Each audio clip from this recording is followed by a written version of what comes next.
No, de hecho, es la noticia número 4 de la portada de los periodistas. Exactamente.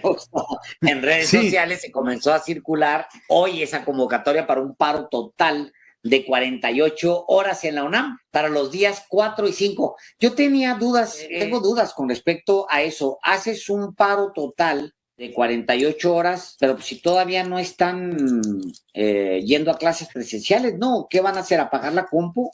¿O cómo está eso? Es muy curiosa la convocatoria, Alejandro. Es muy curiosa la convocatoria y aparece, pues después de que, fíjate qué paradójicas son las cosas, después de que un personaje como Gabriel Cuadri, diputado federal del PRIAN, pues escribe en su cuenta de Twitter el 25 de octubre, yo no estudié en la UNAM, pero estaría dispuesto a asistir a una manifestación contra López para defenderla de sus ataques. La van a organizar y resulta que aparece esta convocatoria de anónima porque juntos venceremos, paro total de 48 horas, 4 y 5 de noviembre. Y hay una cuenta en Twitter que remite que pues, efectivamente está haciendo la convocatoria. La cuenta de Twitter es UNAM Social, pero pues es como si yo digo UNAM político y convoco. Es la nada. O sea, no dan la cara. Y eso sí me parece, pues sí me parece por lo menos sospechoso. Sí, dice que es un medio de comunicación y organización estudiantil. Eso es lo que señala y efectivamente es desde ahí, desde donde se lanza esta convocatoria. Dice paro nacional universitario, 48 horas, alumnos, profesores, pueblo consciente, respeto a la autonomía, disculpa pública, aumento del presupuesto, nueva ciudad universitaria. Ay, híjole. Y unas enchiladitas también, digo, quieren todo. Nueva ciudad universitaria, aumento del presupuesto, disculpa pública del presidente, me imagino, y respeto a la autonomía. Álvaro, editado por la Siglo XXI, uno de los libros pues, más respetados sobre justamente la disputa por la nación, que escriben dos personajes que no se les puede decir que estén vinculados con Andrés Manuel López Obrador, en lo absoluto, es este libro, La disputa por la nación. Rolando Cordera y Carlos Tello, que no son nada cercanos a López Obrador, Álvaro, escriben en que es un documento que se ha reeditado posiblemente, creo que unas 18 veces, y es considerado uno de los análisis más serios, más profundos, no militantes, del tema de las dos naciones que han estado en conflicto durante los últimos años. Es un gran documento, yo lo estoy releyendo ahora, entrándole ahora en una segunda lectura con un segundo interés. Pero hay una parrafada, es extraordinaria la manera en que ve, por ejemplo, el tema de las reformas estructurales y las reformas que vienen desde Miguel de la Madrid y todo el daño que se provocó a México en términos de crecimiento, en términos de distribución de la riqueza, en términos de cohesión social. Es un gran documento, pero me llamó mucho una parte donde habla Álvaro sobre qué pasó con la universidad. Y quiero insistirle a usted que nos escucha y que nos ve, que los autores no son personajes vinculados ni con el presidente, ni simpatizantes, ni mucho menos. Se trata de Rolando Cordera, más bien más cercano a Nexos, digamos, y Carlos Tello, que incluso en el pasado ha generado polémica por otros acercamientos. Por ejemplo, su acercamiento crítico al movimiento zapatista fue muy comentado en su momento. En fin, no les doy muchas vueltas. Lo que quiero decir es que es autónomo, no tiene una relación directa con López Obrador. ¿Qué es lo que dice el presidente López Obrador? Bueno, lo que dice el presidente es que la UNAM se ha acercado en los últimos años hacia la derecha. Ha habido una derechización de la UNAM en distintas facultades. Hay una presencia cada vez mayor de la derecha o del pensamiento de derecha, y eso ha modificado incluso la cátedra. A la hora de acercar a los alumnos este libro o te vas mejor por que tiene un pensamiento más afín a la derecha. Eso es lo que plantea en el fondo el presidente. Tampoco está hablando de ir y tomar la UNAM y meter al ejército como alguien tuiteaba el día de hoy, me arrobaba, decía, el ejército va a tomar la UNAM. Yo no creo al presidente López Obrador en esa posición. Honestamente, me parece una tontería quien plantea algo así. Bueno, en fin, es una cuenta por ahí que no tiene su nombre, pero dice, el ejército tomará la UNAM. Es mentira. El planteamiento del presidente, además, no es nuevo. Pues no. Es un planteamiento que ni siquiera viene, no está casado con el presidente López Obrador. Es un análisis puro y duro, Álvaro, de la academia. Y si tú me lo permites, voy a leer. ¿De qué año es ese libro, Alejandro? Álvaro, es muy importante ubicarlo en el tiempo. Este libro tiene 20 años. La reedición que yo tengo aquí es de 2010. Esta reedición es de 2010. Sí. Ahora, eso es muy importante. La primera edición de México, La disputa por la nación, es de 1981 y se ha reeditado hasta el 2011. Esa, yo creo que es muy importante ubicar la edición, Alejandro, porque ya... Aquí la tengo. Ya es una visión también... un poco más redonda. Efectivamente. Es una visión. Efectivamente. La primera edición, como bien lo dices, Álvaro, fue en 1981. La 15ª edición fue en 2003. Ya había 15 ediciones para 2003. La segunda edición con nuevo prólogo es justamente esta que tengo yo aquí a la mano, que es la de 2006, y luego ya hubo una reimpresión 2011. Para 2002, ¿no? Todavía en 2013 hubo una siguiente impresión. Tal cual lo pedí por internet, lo pedí porque no lo encontré, pero estoy en la segunda lectura. Lo que les quiero decir a ustedes que lo que les voy a leer no es de López Obrador. No es de nadie cercano siquiera a López Obrador. Al contrario, es gente que está bastante distante del pensamiento de López Obrador. Y lo voy a leer porque viene completamente al caso para que no nos estemos rasgando las vestiduras con respecto a si la UNAM se derechizó o no. No, en la cátedra, en la revisión de la universidad por supuesto que se derechizó, y leo.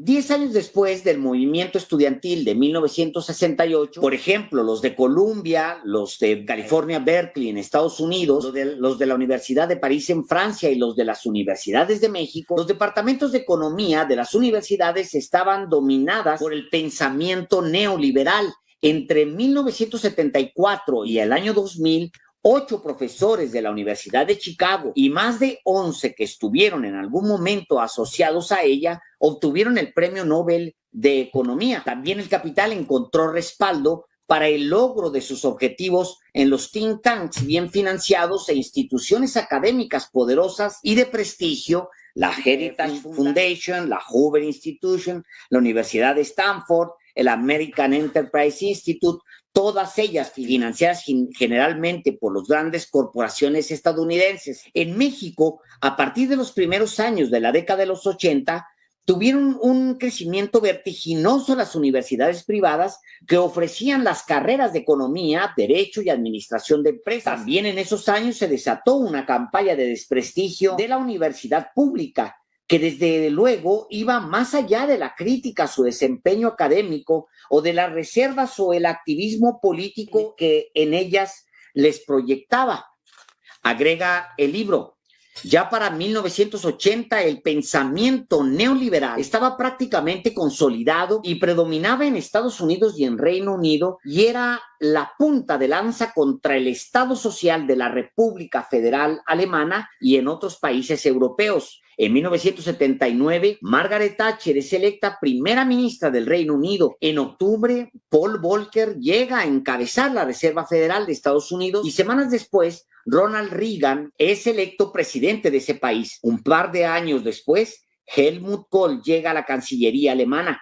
Todos ellos reconocidos conservadores de derecha que pusieron en práctica políticas neoliberales. Se logró convencer a una buena parte del público que el gobierno lo había hecho mal al intervenir en la economía. El gobierno es el problema, no la solución, dijo el presidente Reagan. Y ve que los mercados, actuando solos, autorregulados, podrían hacer mejor las cosas en las que las personas pensaban que se requería la coordinación de los gobiernos, la confianza en el mercado, sus conocimientos y sabiduría. Su forma de operar y funcionar fueron los cimientos de la crítica que pronto se volvió una suerte de fe internacional.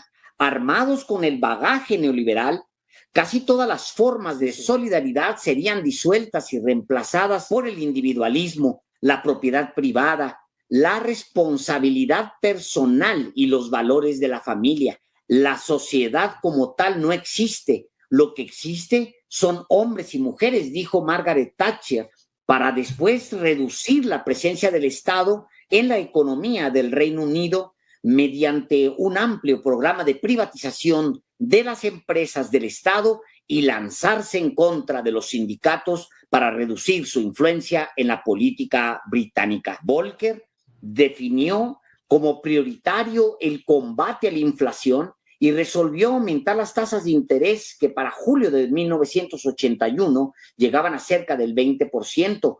Pensó que así resolvería los problemas del estancamiento inflacionario que vivió la economía de Estados Unidos de América durante la década de los años 70. Reagan, desde el principio de su gobierno, redujo los impuestos y el gasto público, disminuyó la presencia del Estado en la economía y atacó el movimiento obrero organizado. Los salarios reales en Estados Unidos de América empezaron a bajar entre 1979 y 1980 y continuaron bajando durante la década de los años 80 y la primera mitad de la década de los 90. Continúa esto porque es importante. También los ricos se propusieron recuperar su participación en la riqueza y en el ingreso. Tuvieron éxito a lo largo de los siguientes 30 años. Pronto, 1% de la población de Estados Unidos, la más rica, aumentó su control sobre la riqueza. De 22% que tenía en 1975, llegó a 40% a principios del siglo XX.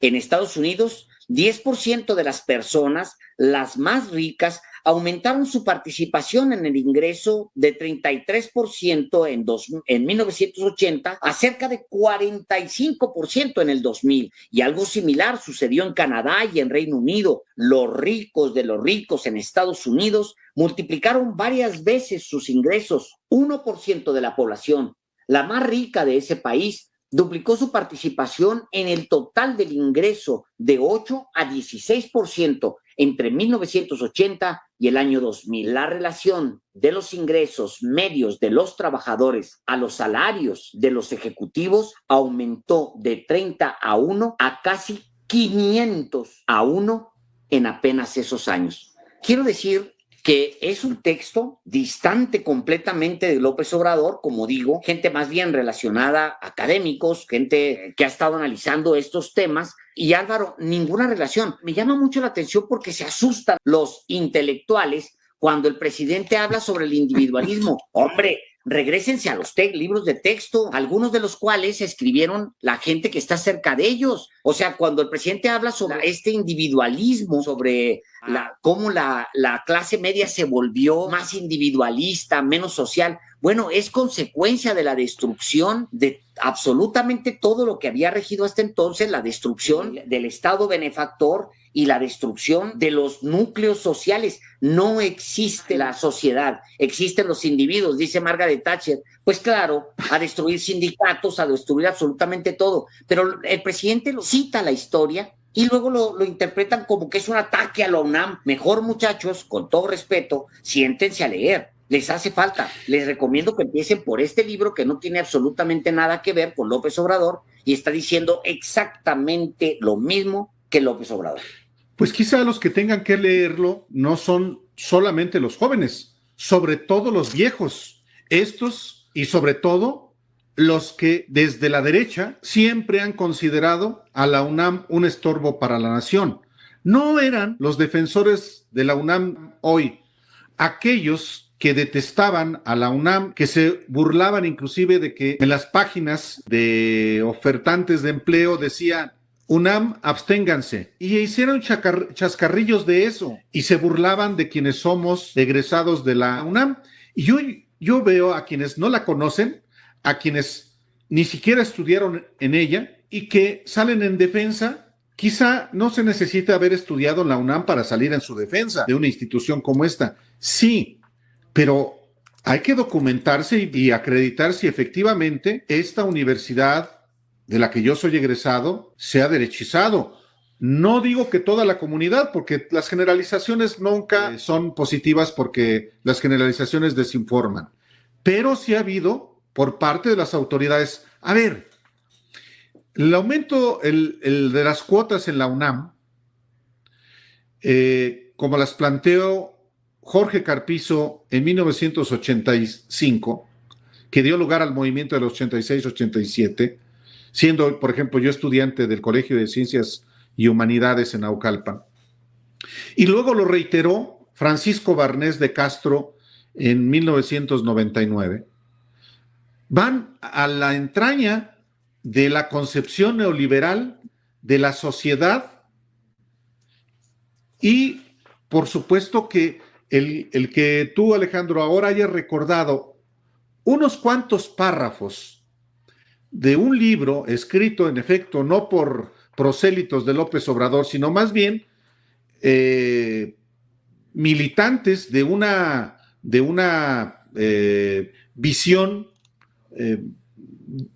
digamos que diferente. La visión de Nexos, de la revista Nexos, yo creo que es de enorme relevancia porque este libro lo que está haciendo, lo hizo desde que apareció en 1981, es justamente documentar el alumbramiento de un nuevo paradigma económico y político en México, el modelo neoliberal, que llegó a México, por supuesto, no de la UNAM, llegó fundamentalmente del ITAM y de los egresados de la UNAM que se fueron a estudiar a universidades extranjeras, particularmente en la Escuela de Chicago y de la escuela de Milton Friedman, de Hayek, que es la escuela austriaca también, y que, ¿qué se proponía?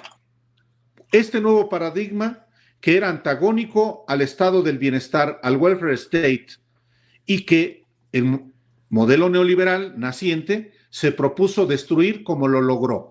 Y el modelo neoliberal efectivamente comienza a instaurarse primero con Margaret Thatcher en Inglaterra y luego enseguida con Ronald Reagan, pero que en México comienza a instaurarse apenas toma posesión Miguel de la Madrid, cuyo operador del neoliberalismo en ese gobierno es el secretario de Programación y Presupuesto. ¿Quién era? Carlos Salinas. ¿Quién era el secretario particular de Miguel de la Madrid? Pues un político hasta hace no mucho muy vigente, y ahí sigue, nada más que ahorita escondidito, Gamboa Patrón. ¿Quién es más? Bueno, hoy se da una discusión sobre el 88 y la caída del sistema. Bueno, pero era era Manuel Bartlett, secretario de Gobernación de Miguel de la Madrid. ¿Qué ocurre en México? Pues ocurre que se cambia el paradigma. Por eso José López Portillo decía antes de morir, fui el último presidente de la revolución, porque en efecto, no porque estoy dando la razón, sino me refiero al modelo, al punto de quiebre que representó para México y para su desarrollo futuro el modelo neoliberal con Miguel de la Madrid. Y en efecto, la crítica a la UNAM y al país ya se daba a partir de que Rolando Cordera y Carlos Tello publican ese libro y que lo han venido actualizando. Entonces, la ola. Sí, Alejandro. Perdón. No, la ola, lo cuentas muy bien, Álvaro. La ola neoliberal que empieza con Margaret Thatcher, en realidad ella es la madre digamos, del liberalismo, del nuevo liberalismo económico o el neoliberalismo, que se conoce más como neoliberalismo, pero en realidad la vieja política económica se llama liberalismo. Pero la madre es Margaret Thatcher. Fíjate nada más, ella entra, Álvaro, en 1979 al poder. Así es. Digo, para los 2 años siguientes ya estaban los carboneros en las calles, tomando las calles, ya había protestas de los sindicatos y ya estaba también la mano de Margaret Thatcher disolviendo y corrompiendo sindicatos para permitir que el Estado vendiera absolutamente todo lo que tenía en sus manos y dejárselos a las fuerzas del mercado. 1979. Rematar es la palabra, Alejandro. Sí, rematar, entregarlas. Al final, muchas de esas quedaron, hasta las cerraron, Álvaro. El desempleo con Margaret Thatcher se fue al techo, de tal manera que se conoce como los hijos de Margaret Thatcher. En Gran Bretaña se le conoce como los hijos a toda la generación de desempleados y de depauperizados obreros que vinieron después de las medidas de Margaret Thatcher. Es 1979, Álvaro. En 1981 asume Ronald Reagan el poder. O sea, fíjate bien, en 1982 entra el primer presidente neoliberal mexicano, que es Miguel de la Madrid, con todo. Es decir, 79, 81, 82, o sea, vamos de la mano. Si para comprarnos políticas públicas depredadoras somos los primeritos en apuntarnos, y México es de los primeros países, y empieza a cobrar efecto el largo plan de Estados Unidos de empezar de hacer las universidades como la UNAM a un lado y empezar a plantear, no solamente en Estados Unidos, sino en México, universidades alternativas para una nueva población que tiene que pensar distinto. Los Chicago Boys, etcétera. Todo eso es producto ya de un plan muy concreto de reeducar a las clases políticas, en particular la clase política mexicana, para que implementen sin dolor las medidas que tengan que implementar para hacer más delgado el Estado. Y claro, en México nuestra versión fue adelgazar el Estado, pero para engrosar los bolsillos de los más cercanos, de la familia revolucionaria o de la familia del PAN. Eso es lo que sucedió. Adelgazar el Estado no para entregar... No, claro, bueno, la familia revolucionaria es lo que digo. O sea, adelgazar al Estado para entregar, rematar, como dice Álvaro, al entregarle, ponerles en la mano a precios de remate todos los bienes del Estado, es decir, los bienes de los mexicanos. ¿Para qué? Para ser ricos al puñado, a los que siguen siendo los mismos ricos hasta el día de hoy, desde Carlos Salinas hasta la fecha. Pero fíjate nada más, 79, 81, 82, nosotros entramos, abrazamos el neoliberalismo como la gran política, y lo que viene, no se los voy a decir. O sea, me regreso al tema de la discusión de la marcheta esta o la protesta esa que está organizando ahí, que ni siquiera son capaces de firmarla con nombre y apellido y decir yo soy el que la organiza. Yo digo, van a organizar una marcha porque el presidente está diciendo lo que Rolando Cordera y Tello vienen denunciando en este libro desde hace mucho tiempo, lo que está escrito que está en las bibliotecas y que está en la academia, que es que no solamente la UNAM, sino las universidades públicas de toda América Latina se fueron derechizando porque era lo conveniente para ellos hacer, para los que estaban en el poder. Eso por un lado, Álvaro. Y por el otro lado, lo que acabamos de leer, lo que leías tú hace un rato del compañero Ben Rosas, que era, al mismo tiempo, ya estaba activada la puerta giratoria de los rectores de la UNAM. O sea, no se nos olvide que la mayoría de los rectores fueron y vinieron a gobierno muy convenientemente, sentándose primero en gobierno o después de ser rectores en gobierno, sirviéndose del poder y al mismo tiempo aceptando, por supuesto, las políticas públicas. ¿Qué más inmoralidad hay que un José Narro que viene de la UNAM sentado haciendo propaganda, bailando ridículamente en un video? O sea, alguien que fue rector de la UNAM bailando en un video para hacer campaña electoral, cuando el presidente dice, él fue delegado. Lo que el presidente dice, y se les olvida convenientemente, es algo que él viene denunciando de un plan que presentó el presidente López Obrador desde antes de ser candidato, incluso en esta última elección, Álvaro, que era cuando él dice, aquí están los planes, me lo entregaron, aquí están los planes. A José Narro le tocó Ecatepec, a él como secretario de Estado le tocó ir a Ecatepec, era el delegado del PRI, del proyecto del PRI para no permitir que se perdiera el Estado de México y que no lo ganara la izquierda. Eso es lo que se refiere. Pero vi un correo diciendo que se disculpe López Obrador porque está diciendo que dice que José Narro es delegado y no es cierto. Creo que hasta el mismo José Narro lo dijo. Se hacen locos. No, lo que dijo Narro, haciendo un paréntesis, Alejandro, es: yo como rector no hice proselitismo. Estamos hablando de cuando era secretario de Salud que fue, así es, era servidor público y al mismo tiempo matraquero de Ecatepec, de MID. Después ya después quiso ser candidato presidencial y le dieron una patada por el trasero y se tuvo que ir.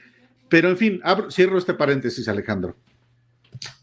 Concluyo para decir que cualquiera que no diga, es el pensamiento completo, las universidades del mundo sufrieron del mundo, ni siquiera fue la UNAM, no, ni siquiera tenemos que concentrarnos a lo que está diciendo el presidente ahorita, es las universidades del mundo derechizándose, porque era la tendencia, Álvaro, porque pensaban que de esa manera iban a lograr cosechar hijos del neoliberalismo.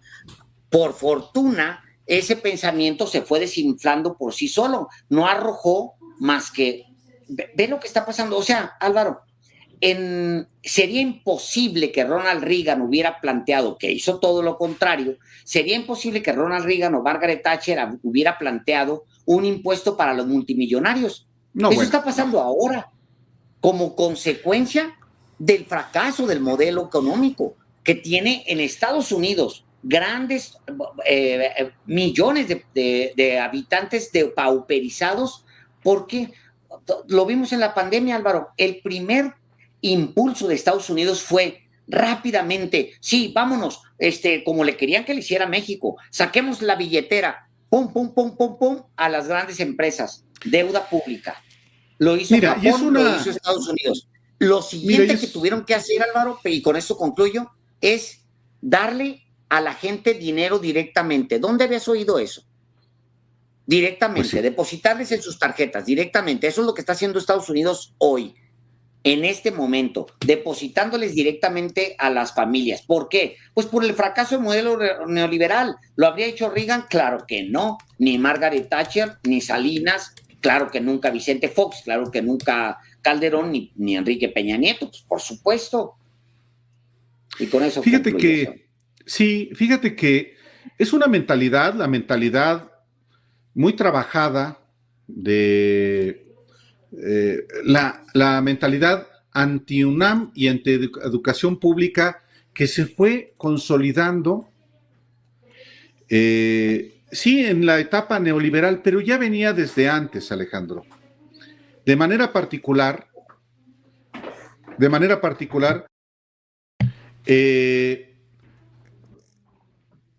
décadas antes de la llegada de la instauración del modelo neoliberal, había esta concepción, sobre todo en los estados muy conservadores, como Nuevo León, como Jalisco, como Guanajuato, como Yucatán mismo, la concepción de que hay que darle, las universidades públicas son nido de guerrilleros, así como las normales son también nido de guerrilleros, de revoltosos, de fósiles,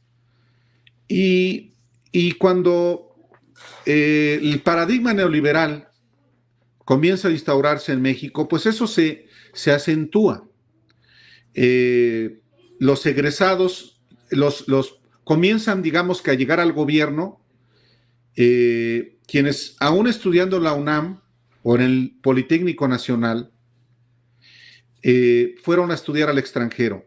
Pero después ya ni siquiera los hijos de los magnates o los hijos de los poderosos políticamente, incluyendo a políticos priistas, pues ya no mandaban a sus hijos a la UNAM, los mandaban al ITAM, que se convirtió y sigue siendo una fábrica de neoliberales que son transversales a todos los partidos políticos. No digo que todos tengan la misma mentalidad, pero los economistas, la mayoría sí. Bueno, y la Ibero, aunque sea una institución jesuita, también muy en el modelo neoliberal, pues se volvieron también millonarios los jesuitas, o otro tipo de universidades como la Panamericana, que yo no siento que sea muy orgullosa de que uno de sus egresados haya llegado a la presidencia de la República, Enrique Peña Nieto. O La Salle, que es distinta, pero no es de la élite necesariamente. Pero vaya, pero se comenzó a abandonar a la educación pública. Son revoltosos. Bueno, Felipe Calderón, en el año 2000, hace 21 años, siendo él coordinador de los diputados federales, cuando entró Calderón, su planteamiento era quitarle financiamiento a la UNAM y en todo caso generar bonos para que los estudiantes pudieran irse a estudiar a las escuelas privadas. Eso no es otra cosa más que privatización de la educación. Y eso está documentado. Y no está, no es una mentalidad, no es tanto porque a Calderón lo rechazaron por querer entrar, él venía de Michoacán, sino porque es una mentalidad. La educación pública no sirve, la que sirve es la privada y sobre todo sirve más la de las universidades más caras. Esas sí dan prestigio. Es como la de los legionarios. ¿Por qué tienen auge los colegios legionarios de la Legión de Cristo, fundada por un criminal y que anidan criminales ahí, acreditado, no es una suposición? Porque son las instituciones que se propusieron educar a las élites políticas y empresariales, como la Panamericana, que es del Opus Dei, y los legionarios y las escuelas legionarias, para formar a la élite. También la Iberoamericana, nada más que con un toque de conciencia social, como si hubiera servido mucho con un personaje como Vicente Fox. Y entonces las universidades públicas fueron abandonadas. Hay que aumentar las cuotas, ordenó Carlos Salinas a Jorge Carpizo. Y se da, bueno, fue en el gobierno de Miguel de la Madrid todavía. La movilización estudiantil del Consejo Estudiantil Universitario de 1986-87 es la reacción justamente a eso. Y bueno, hoy nos encontramos en que siguen las universidades públicas, quizá no tan abandonadas, pero donde caciques las dominan. Y sigue habiendo muchos rechazados también. Concluyo con lo siguiente, Alejandro. Concluyo con lo siguiente. Yo creo que es importante discutir esto y lo que uno dice no es que sea la verdad. Yo creo que es parte de la deliberación pública de un asunto que nos concierne a todos, hayamos estudiado o no en la UNAM, pero vamos a echarle el ojo a toda la educación pública y también a la educación privada.